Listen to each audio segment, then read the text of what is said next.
Chers amis, bonjour à tous. Nous sommes heureux de nous retrouver par ces moyens modernes qui nous sont proposés pour transmettre l'Évangile, puisque les anciennes méthodes, dirons-nous, de présentiel ne sont pas permises pour le moment en tout cas. On espère que ça se terminera assez rapidement.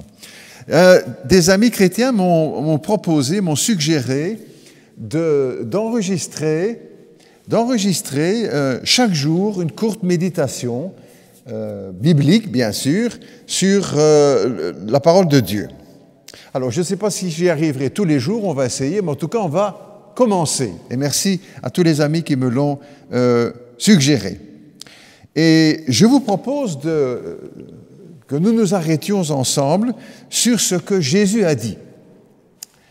Alors, pourquoi ce choix? Pour plusieurs raisons. Tout d'abord parce que cela nous centre sur la personne de Jésus-Christ. Centré sur le Christ, sur ce que Jésus a dit. Et c'est ce que je vous propose de faire pendant cette période, en tout cas ici peut-être jusqu'à la fin de l'année, et puis nous aborderons peut-être un autre sujet. Vous savez, j'ai une Bible un peu particulière ici, vous en avez tous, on en a tous certainement à la maison plusieurs, mais celle-ci est un peu particulière parce que toutes les paroles du Christ dans les évangiles sont imprimées en rouge. Donc, dès que j'ouvre le Nouveau Testament, les évangiles, je sais tout de suite trouver les paroles que Jésus a prononcées. Et c'est un bel exercice, vous savez, certaines pages sont toutes rouges parce que Jésus a beaucoup parlé et beaucoup enseigné. C'est ce que nous allons faire ensemble. Pourquoi ce choix? Pour plusieurs raisons. Tout d'abord, pour nous centrer sur la parole de Jésus, je viens de le dire, parce que c'est de lui que le Père, que Dieu a dit, « Celui-ci est mon Fils bien-aimé en qui j'ai mis toute mon affection, écoutez-le ». Donc la volonté de Dieu, pour chacun de nous en tant que chrétiens, c'est que nous écoutions le Christ. Et tout de suite, on peut se poser la question, est-ce que nous écoutons le Christ ? Nous écoutons beaucoup de choses autour de nous, la radio, la télé, les ceci, les cela, les PC, toutes sortes de choses. Est-ce que nous écoutons le Christ? Jésus, en tout cas, est la personne que nous devons écouter. Pourquoi ce choix? Une deuxième raison, parce que la Bible nous enseigne que jamais homme n'a parlé comme cet homme au sujet de Jésus. Jamais homme n'a parlé comme Jésus. Et nous voici maintenant 2000 ans après cette déclaration, après la venue du Christ, et dans toute l'histoire de l'humanité, cette parole est toujours vraie. Jamais homme n'a parlé comme Jésus.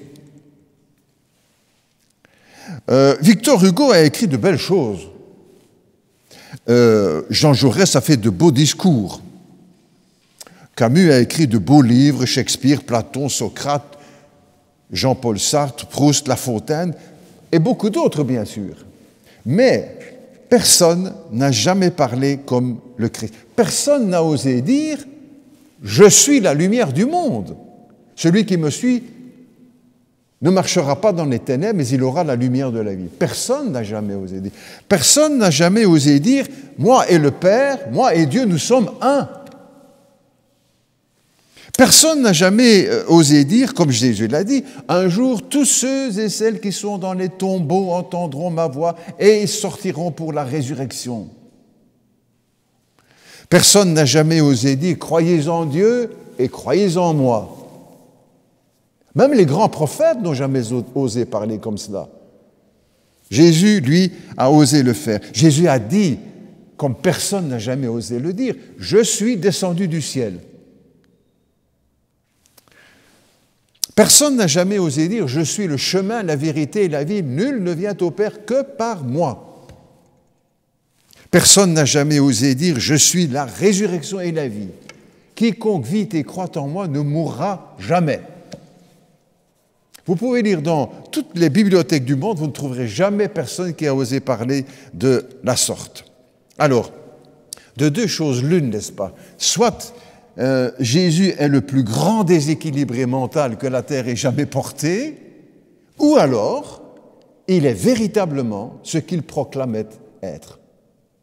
Nous avons fait notre choix en tant que chrétiens, bien sûr. Et vous, avez-vous fait votre choix?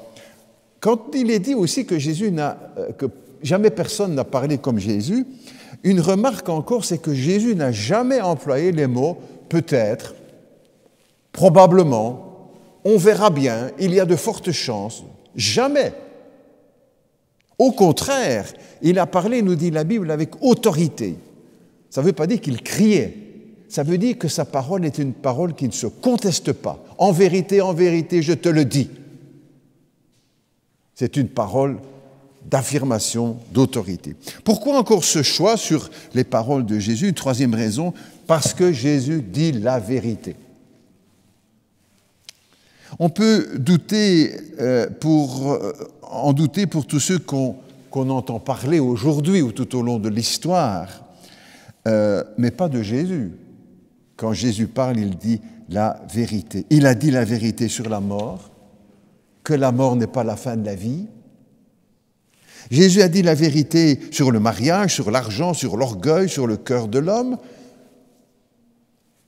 Jésus a dit la vérité sur le divorce, sur la fragilité de la vie, sur le mal, sur Dieu, sur le diable, sur l'avenir. Non seulement il a dit la vérité, mais il est la vérité. C'est pour cette raison que nous avons choisi de lui faire confiance. Jésus a dit « Quiconque est de la vérité, écoute ma voix ».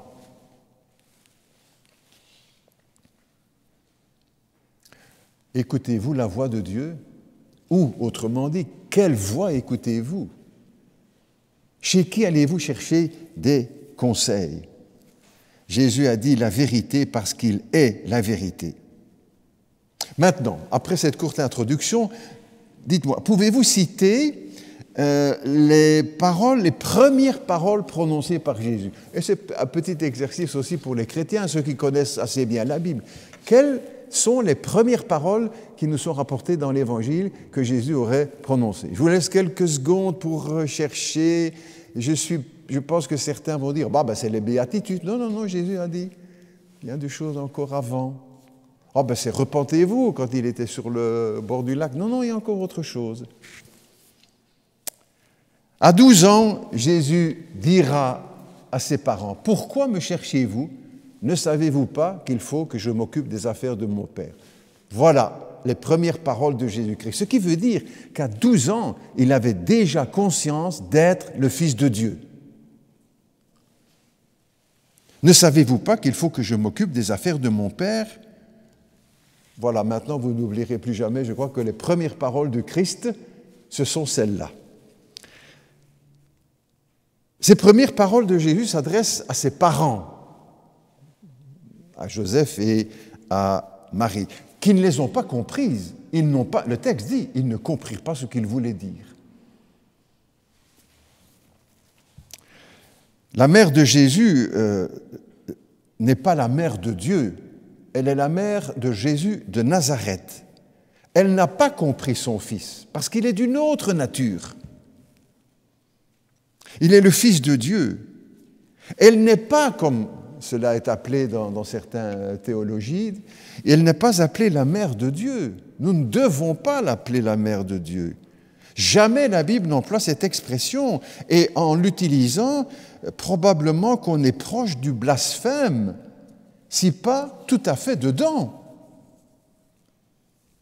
En appelant Marie la mère de Dieu, comment allons-nous appeler la mère de Marie? La grand-mère de Dieu? On tombe dans le ridicule, n'est-ce pas? Je sais qu'il y a des protestants qui acceptent cette terminologie théologique pour Marie, mais ce ne sont ni les protestants ni les catholiques qui décident de la question, mais la seule parole de Dieu. Et dans la parole de Dieu, cette expression ne se trouve nulle part. Nulle part. Jésus nous fait savoir dans ce texte aussi quelle est sa mission, pourquoi il vient, sa raison d'être. Il vient pour s'occuper des affaires de Dieu, des affaires de mon Père, des affaires de Dieu. C'est quoi les affaires de Dieu? C'est quoi les affaires de Dieu? C'est le salut du monde, c'est le pardon des péchés, c'est la vie éternelle.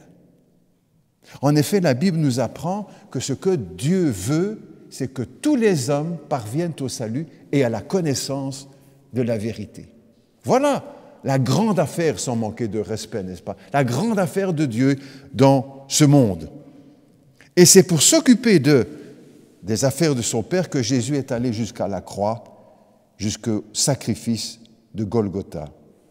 Et Jésus dira d'ailleurs à un certain moment, quand il était sur la terre, c'est pour cette heure-là que je suis venu. De quoi parlait-il? De la croix? C'est pour cette heure-là que je suis venu. Voilà la grande affaire de Dieu dont Jésus est venu s'occuper. Pour que tu sois sauvé,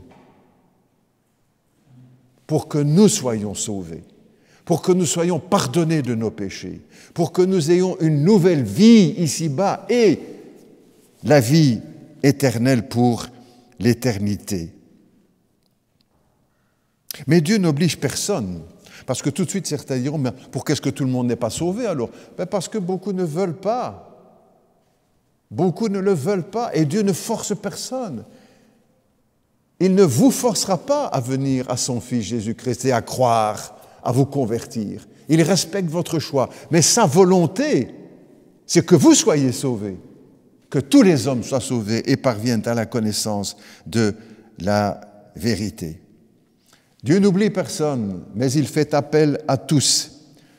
Seulement, il n'y a rien d'automatique ou de mécanique. Il faut une réponse personnelle à l'amour de Dieu. Et ainsi, ici, aux approches de Noël, qui rappellent la venue de Dieu sur cette terre, du Fils de Dieu sur notre planète, avons-nous jamais un jour répondu à son appel? Lui avons-nous donné la place qu'il mérite dans notre cœur? Lui avons-nous dit oui? C'est cela la foi et la vie chrétienne. C'est répondre oui à Jésus-Christ. Si vous l'avez déjà fait, très bien, continuez à marcher avec le Seigneur. Si vous ne l'avez pas fait encore, ne tardez pas, n'est-ce pas? Pourquoi pas le faire aujourd'hui, maintenant, aux approches de ces fêtes de Noël? Que Dieu vous bénisse et vous conduise. Et nous vous souhaitons, déjà encore un peu à l'avance, un joyeux Noël. Soyez bénis de Dieu et à bientôt.